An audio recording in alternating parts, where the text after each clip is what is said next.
তৃণমূলের ট্যাফু বন্ধ, ভোটের ছাপ্পা রুখতে এবারে নয়া ব্লুপ্রিন্ট কমিশনের।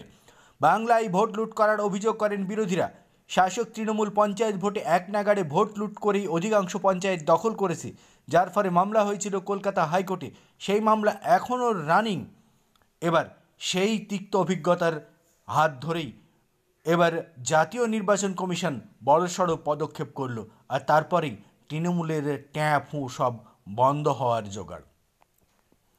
কমিশন সূত্রে জানা যাচ্ছে, প্রতি জেলায় একজন করে কেন্দ্রীয় বাহিনীর উপরে নজর রাখার জন্য নোডাল অফিসার থাকবে, যার দায়িত্ব থাকবে শুধুমাত্র কেন্দ্রীয় বাহিনীর উপরে নজর রাখা।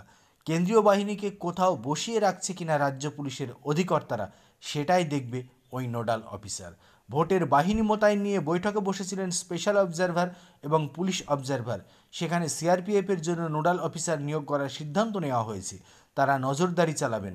সেই সঙ্গে প্রত্যেক সিআরপিএফ অফিসাররা তাদের নির্দিষ্ট ওয়াকি টকির মাধ্যমে যে যে ক্যাম্পে সিআরপিএফ ডিপ্লয়মেন্ট করা হবে সেই ক্যাম্পের কর্তাদের সঙ্গে সরাসরি যোগাযোগ রাখবেন। প্রথম দফার আগেই 277 কোম্পানি বাহিনী এসে পৌঁছেছে। দ্বিতীয় দফার আগে রাজ্যে আসছে আরও প্রায় 30 কোম্পানি। সাধারণ মানুষের উপর নজরদারি রাখার জন্য আর্টিফিশিয়াল ইন্টেলিজেন্স প্রযুক্তিও থাকছে।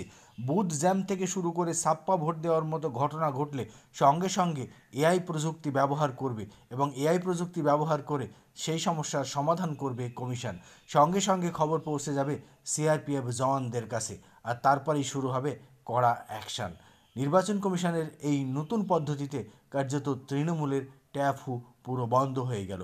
এবার করবি এই ভোট লুট, এমনটাই প্রশ্ন উঠছে বিরোধীদের পক্ষ থেকে।